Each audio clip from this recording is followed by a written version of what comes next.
കരുണ, എന്താ നിന്റെ ഉദ്ദേശം? ഏട്ടത്തി, എനിക്കൊട്ടും പറ്റാഞ്ഞിട്ടാണ്. ദയവ് ചെയ്ത് എന്നെ മനസ്സിലാക്കണം. പറയുമ്പോൾ കരുണ കരഞ്ഞു പോയിരുന്നു. നിർത്തടി നിന്റെ കള്ളക്കണ്ണീര്. നിന്റെ ഏട്ടൻ്റെ ഭാര്യയായി ഈ വീട്ടിൽ വന്ന് കയറി അന്ന് മുതൽ നിന്നെക്കൊണ്ട് ഞാൻ അനുഭവിക്കുന്നതാ. കുട്ടിക്കാലത്തെ അച്ഛനും അമ്മയും മരിച്ചു പോയതാ.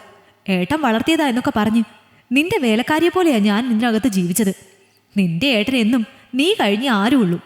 അത് ഭാര്യ ആണെങ്കിലും മക്കളാണെങ്കിലും. നിന്റെ കല്യാണം കഴിഞ്ഞപ്പോൾ ഞാനൊന്ന് ആശ്വസിച്ചതാ, ഇനിയെങ്കിലും സ്വസ്ഥമായി ജീവിക്കാമല്ലോ എന്ന്. അപ്പോഴാ 3 മാസം പോലും തികയും മുമ്പേ കെട്ടിയനോട് പിണങ്ങി വന്നേക്കുന്നത്. എടുത്ത് ദയവ് ചെയ്ത് എന്നെ മനസ്സിലാക്കണം. എനിക്കൊട്ടും പറ്റാഞ്ഞിട്ടാ.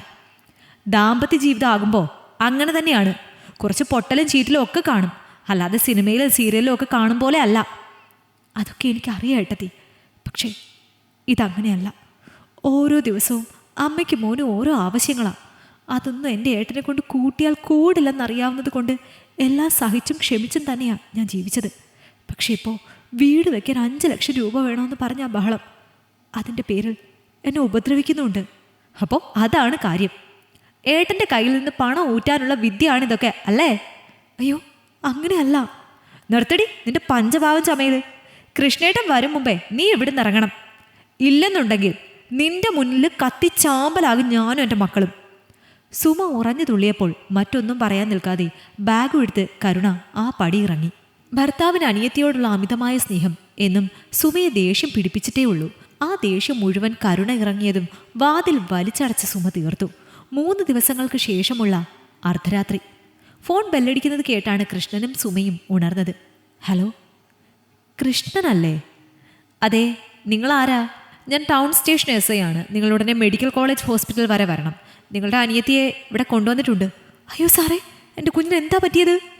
കൃഷ്ണൻ്റെ ശബ്ദം ഒരു നിലവിളിയായി മാറി. നിങ്ങൾ വേഗം വരൂ, വന്നിട്ട് സംസാരിക്കാം. എന്താ കൃഷ്ണേട്ടാ, എന്താ പറ്റിയത്? കൃഷ്ണൻ്റെ പരിഭ്രാന്തി കണ്ട് സുമ പേടിയോടെ ചോദിച്ചു. കരുണമോള് മെഡിക്കൽ കോളേജിലാണെന്ന്. എന്തു പറ്റിയോ എൻ്റെ കുഞ്ഞിന്? കൃഷ്ണൻ്റെ മറുപടി കേട്ടപ്പോൾ സുമയ്ക്ക് ദേഷ്യമാണ് വന്നത്. അവൾക്ക് സുഖമില്ലെങ്കിൽ അവളുടെ ഭർത്താവില്ലേ കൂടെ? ഈ പാതിരാത്രി ഇങ്ങനെ ഇറങ്ങി ഓടേണ്ട കാര്യമുണ്ടോ എന്നവൾ മനസ്സിൽ ചിന്തിച്ചെങ്കിലും കൃഷ്ണനോടത് തുറന്നു ചോദിക്കാനുള്ള ധൈര്യം സുമയ്ക്കില്ലായിരുന്നു.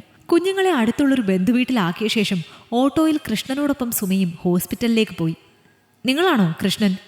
അതെ സാറേ, ഞാനാ കൃഷ്ണൻ. എൻ്റെ കുഞ്ഞെവിടെ? എന്താ അവൾക്ക് പറ്റിയത്? മിസ്റ്റർ കൃഷ്ണൻ, നിങ്ങൾ പറയുന്നത് സമാധാനത്തോടെ കേൾക്കണം. കരുണ ആത്മഹത്യ ചെയ്തു. ഒരു ഞെട്ടലോടെയാണ് കൃഷ്ണനും സുമയും അത് കേട്ടത്. Excuse me sir. ഒരു ഡോക്ടർ അവരുടെ അടുത്തേക്ക് വന്നു. പ്രാഥമിക പരിശോധനയിൽ ആ കുട്ടിയുടേത് ആത്മഹത്യ ആണെന്ന് തോന്നുന്നില്ല. കാരണം ആ കുട്ടി 2 ദിവസമായി ആഹാരം കഴിച്ചിട്ടില്ലെന്ന് തോന്നുന്നു. മാത്രമല്ല അതിൻ്റെ ശരീരം മുഴുവൻ ആരോ മർദ്ദിച്ചതിൻ്റെയും പൊള്ളിച്ചതിൻ്റെയും പാടുകളാണ്. കൂടാതെ ക്രൂരമായി ബലാത്സംഗം ചെയ്യപ്പെട്ടിട്ടുണ്ട്.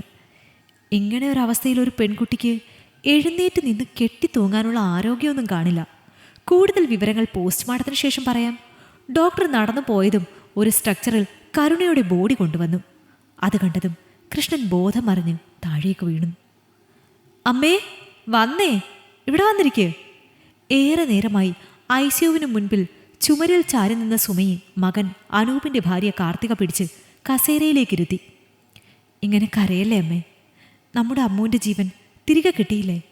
അതുപോലെ നമുക്ക് ഇനിയുള്ള കാലം മുഴുവൻ പൊന്നുപോലെ നോക്കാൻ നമുക്കവളെ. ഒരു നിമിഷം സുമ കാർത്തികയെ തന്നെ നോക്കിയിരുന്നു. ഈ പെൺകുട്ടിക്ക് ചിന്തിക്കാൻ കഴിഞ്ഞതുപോലെ വർഷങ്ങൾക്ക് മുമ്പ് തനിക്കും ചിന്തിക്കാൻ കഴിഞ്ഞിരുന്നെങ്കിലെന്ന് ആ സമയം സുമയ്ക്ക് തോന്നി. കരുണയുടെ മരണത്തിൽ കൃഷ്ണൻ അവളുടെ ഭർത്താവിനെതിരെ പരാതി കൊടുത്തു. കേസ് കോടതിയിൽ നടക്കവേ 2 വർഷങ്ങൾക്ക് ശേഷം ഒരു അറ്റാക്കിൻ്റെ രൂപത്തിൽ കൃഷ്ണനും പോയി. പിന്നെ കേസിൻ്റെ പുറകെ നടക്കാൻ ആരും ഇല്ലാത്തതുകൊണ്ട് തന്നെ കരുണയുടെ ഭർത്താവും വീട്ടുകാരും രക്ഷപ്പെട്ടു. കൃഷ്ണൻ പോയ ശേഷം വളരെ കഷ്ടപ്പെട്ടാണ് സുമ അനൂപിനെയും അമ്മുവിനെയും വളർത്തിയത്. ഡിഗ്രിക്ക് പഠിക്കുമ്പോഴാണ് അമ്മു ഒരു ചെറുപ്പക്കാരനുമായി ഇഷ്ടത്തിലാണെന്നറിയുന്നത്. അവനെക്കുറിച്ച് അന്വേഷിച്ച അനൂപ് അവൻ്റെ സ്വഭാവം ശരിയല്ല എന്ന് പല പ്രാവശ്യം പറഞ്ഞെങ്കിലും അതൊന്നും വിശ്വസിക്കാതെ അവൾ അവനോടൊപ്പം ഇറങ്ങിപ്പോയി. എന്നാൽ 1 വർഷം പോലും ആ ദാമ്പത്യത്തിന് ആയുസ്സുണ്ടായിരുന്നില്ല. അവൻ്റെയും വീട്ടുകാരുടെയും പീഡനം സഹിക്കാൻ കഴിയാതെ ഇരുനില വീടിൻ്റെ മുകളിൽ നിന്നും താഴേക്ക് ചാടി ആത്മഹത്യയ്ക്ക് ശ്രമിച്ചു അമ്മു. എന്നാൽ മരണം അവളെ കൊണ്ടുപോയില്ല. നട്ടെല്ലിന് കാര്യമായ പരിക്കേറ്റതിനാൽ എഴുന്നേൽക്കാനോ സ്വയം ശരീരമൊന്ന് അനക്കാനോ അവൾക്ക് കഴിയില്ലെന്ന് ഡോക്ടർ വിധി എഴുതി. ഓരോന്നോർക്കെ സുമയുടെ കണ്ണുകൾ നിറഞ്ഞൊഴുകി. കരയല്ലേ അമ്മേ? കാർത്തിക അവരെ ചേർത്ത് പിടിച്ചു. ആരൊക്കെ സമാധാനിപ്പിച്ചാലും തൻ്റെ കണ്ണുനീർ ഇനി തോരില്ലെന്ന് സുമയ്ക്ക് അറിയാമായിരുന്നു. താൻ ചെയ്തു പോയ പാപത്തിന് തൻ്റെ മക്കളിലൂടെ കാലം തനിക്ക് നൽകിയ ശിക്ഷയാണ് ഇത്. തൻ്റെ മരണം വരെ തൻ്റെ മകളുടെ അവസ്ഥ കണ്ട് താനിനി ഉരുകിത്തീരണമെന്ന് അവർക്കുറപ്പായിരുന്നു. ഈ കഥ നിങ്ങൾക്കിഷ്ടമായെങ്കിൽ ലൈക്ക് ചെയ്യൂ. നിങ്ങളുടെ അഭിപ്രായങ്ങൾ കമന്റായി രേഖപ്പെടുത്തൂ. കൂടുതൽ കഥകൾ കേൾക്കാൻ ഈ ചാനൽ സബ്സ്ക്രൈബ് ചെയ്യൂ.